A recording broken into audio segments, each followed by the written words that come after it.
So, yeah, hopefully that worked for you. Today, I'm going to be reading some Christmas-themed poetry. So, this is going to be not like overtly religious, but the vast majority of poetry written about this holiday season called Christmas is going to be, well, religious. So if you don't mind that, that's great.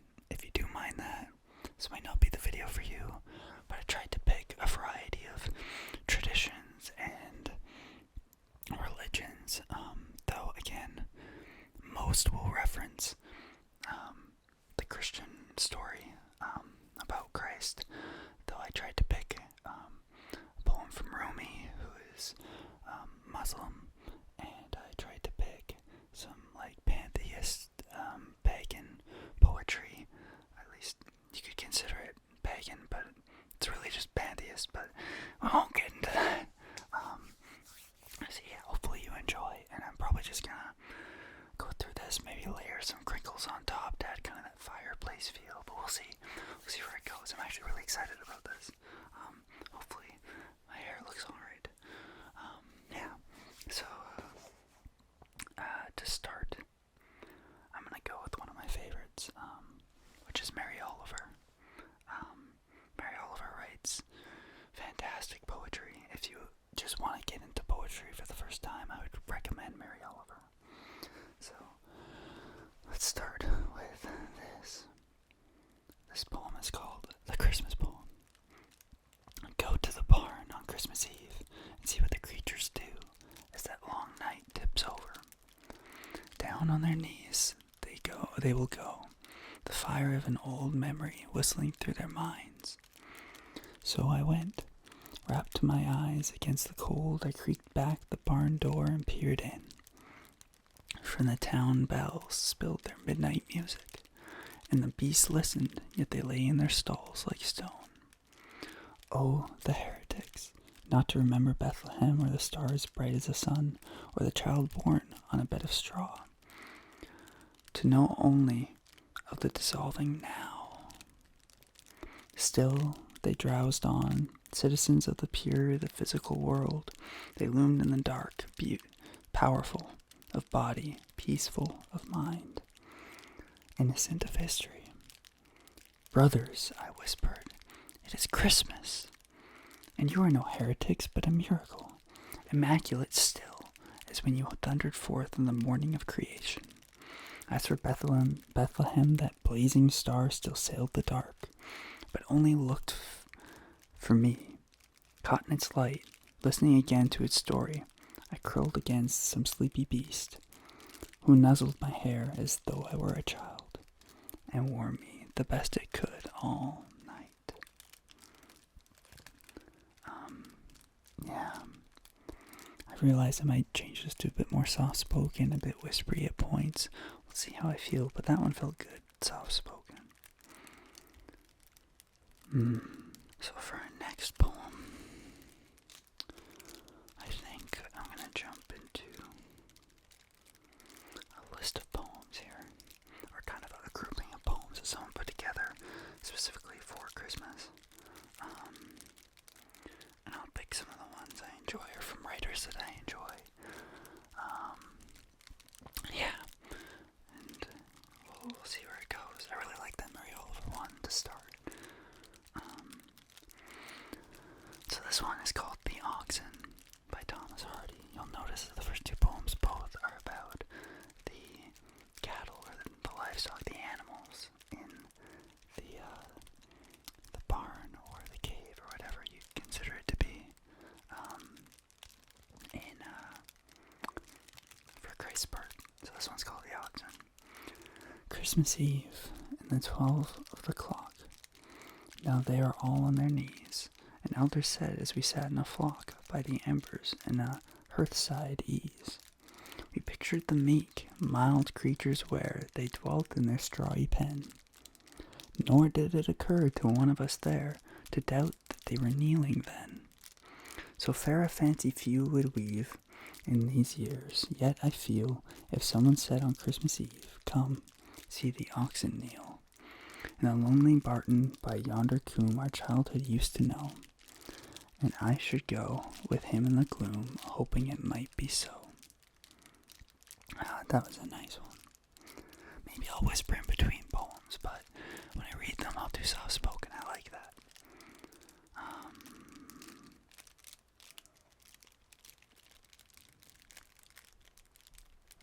Let's see.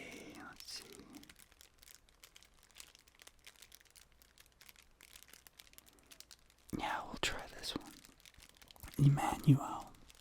Emmanuel, you come in silence to my world of crooked, noisy places.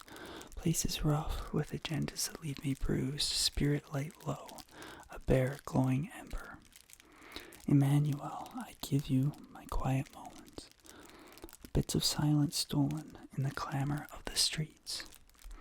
Let my silence straighten a way for you to smooth my rough spots, to heal my bruised spirit, to fan my faith's faint flame, to prepare in me a vessel for your incarnation.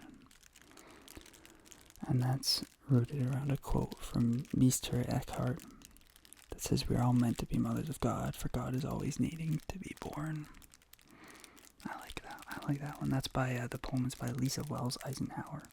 The previous one was by Thomas Hardy, if I didn't say so. Alright. So this one's called The Journey of the Magi. This is a classic in English literature. This is from T.S. Eliot, who is one of the greatest, I would say one of the, maybe not the greatest writers of all time, but a fantastic writer from the 19th century. So, Journey of the Magi. A cold coming we had of it, just the worst time of the year for a journey, and such a journey. The ways deep and the weather sharp, the very dead of winter, and the camels galled, sore-footed, refractory, lying down in the melting snow. There were times we regretted the summer palaces on slopes, the terraces, and the silken girls bringing sherbet. Then the camel men cursing and grumbling, and running away, and wanting their liquor and women, and the night fires going out, and the lack of shelters, and the cities hostile, and the towns unfriendly, and the villages dirty, and charging high prices. A hard time we had of it. At the end we preferred to travel at night, sleeping in snatches with the voices singing in our ears, saying that this was all folly. Then at dawn we came down to a temperate valley, wet below the snow line, smelling of vegetation, with a running stream and a watermill beating the darkness. And 3 trees on the low sky, and an old white horse galloped away in the meadow. Then we came to a tavern with vine leaves over the lintel, 6 hands at an open door, dicing for pieces of silver, and feet kicking the empty wineskins. But there was no information, and so we continued and arrived at evening, not a moment too soon finding the place. It was, you may say, satisfactory. All this was a long time ago, I remember, and I would do it again. But set down this,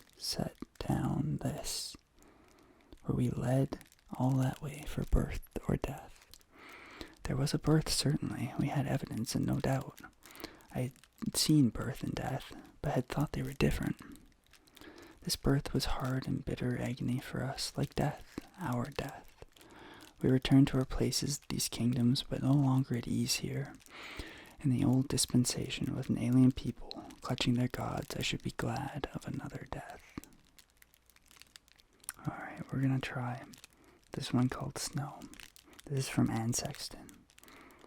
I haven't heard really, I don't really know Anne Sexton, and I've never read this poem before, so we'll see if it's any good. I don't know if I should be testing these on video, but yeah, if it's poetry, it's probably good. Snow, blessed snow, comes out of the sky like bleached flies. The ground is no longer naked. The ground has on its clothes. The trees poke out of sheets, and each branch wears the sock of God. There is hope. There is hope everywhere. I bite it. Someone once said, don't bite till you know if it's bread or stone. What I bite is all bread, rising, yeasty as a cloud. There is hope everywhere. Today God gives milk, and I have the pail. Oh, that's kind of nice. I like that one. I don't know, some of these, they're pretty good. I really like the ones that focused on the animals in the stable. It just felt nice. Sometimes they're overlooked or forgotten. Let's see what else I'm going to read tonight. So this one is one of my favorite poems. If not my favorite poem. And it's another one from Mary Oliver. It's not a Christmas poem. But at the same time, I think it fits. I think it fits the theme. And I hope you enjoy this one. If there's any poem to remember out of these, this is the one I hope you do take away. This poem is called Wild Geese. You do not have to be good. You do not have to walk on your knees for 100 miles through the desert repenting. You only have to let the soft animal of your body love what it loves. Tell me about despair, yours, and I will tell you mine. Meanwhile the world goes on. Meanwhile the sun and the clear pebbles of the rain are moving across the landscapes, over the prairies and the deep trees, the mountains and the rivers. Meanwhile the wild geese, high in the clean blue air, are heading home again. Whoever you are, no matter how lonely, the world offers itself to your imagination. Calls to you like the wild geese, harsh and exciting, over and over announcing your place in the family of things.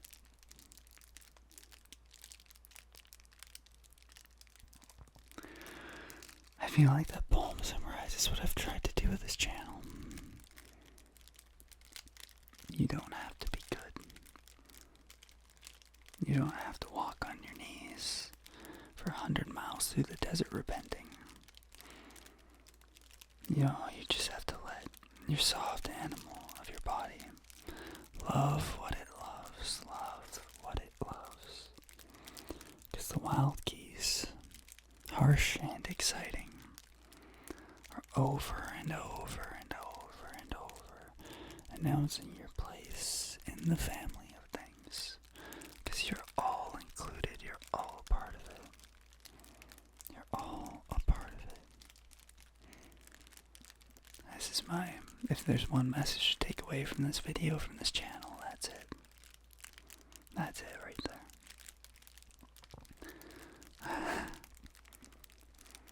I think I'm going to move on to a bit more, jump back into a Christmas poem again. This one is called Minstrels by William Wordsworth. It's a romantic poet who I read in my previous poem video. This is a beautiful poem.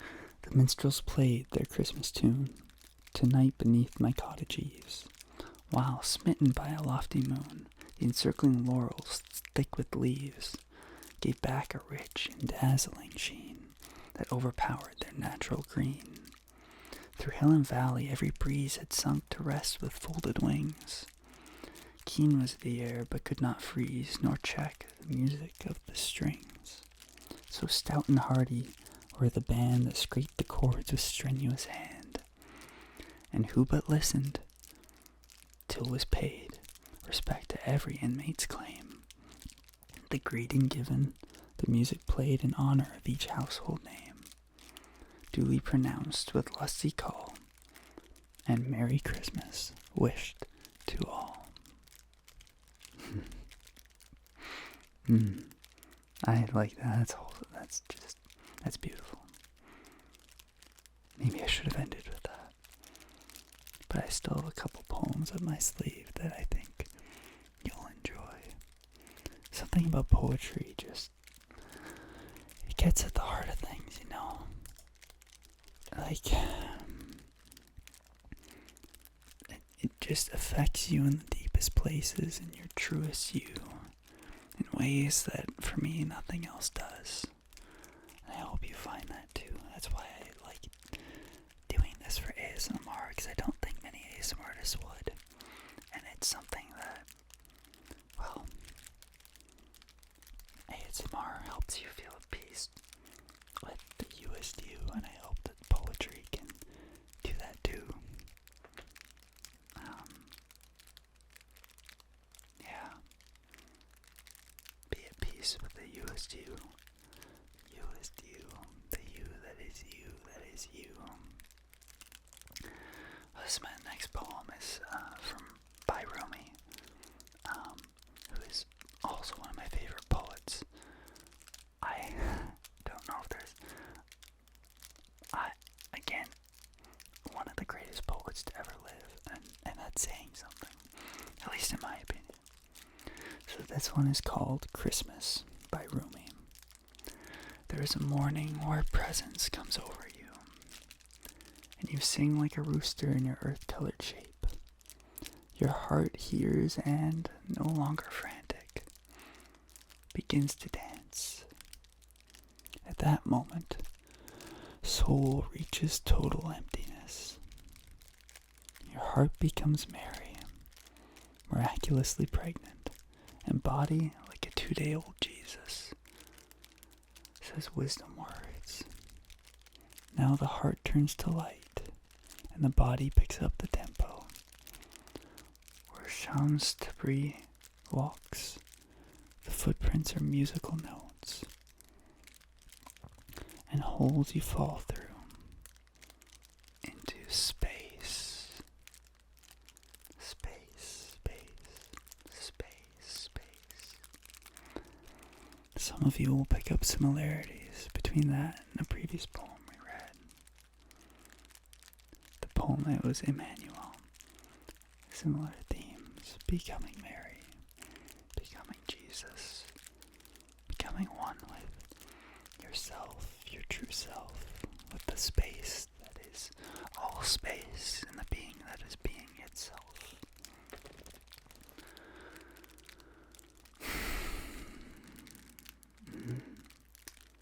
Yeah. So I have one more poem for us tonight. And I know I've said a lot of these poems are my favorites, and they are. This one hits me. This one hits me pretty hard, and I think it's a perfect one to end off on tonight. And so I hope you enjoy it and you find some peace with this final poem. This is called How the Light Comes, a Blessing for Christmas Day, and it's from Jan Richardson. I cannot tell you how the light comes. What I know is that it is more ancient than imagining, that it travels across an astounding expanse to reach us, that it loves searching out what is hidden, what is lost, what is forgotten or in peril or in pain, that it has a fondness for the body, for finding its way toward flesh, for tracing the edges of form, for shining forth through the eye, the hand, the heart.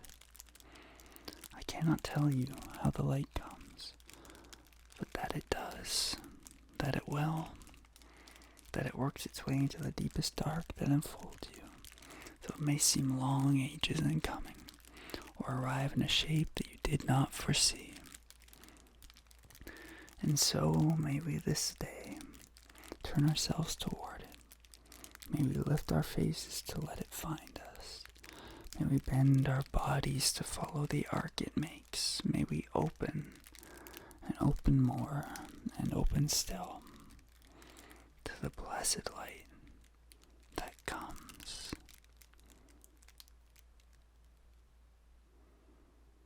You do not have to be good. You just have to let the soft animal of your body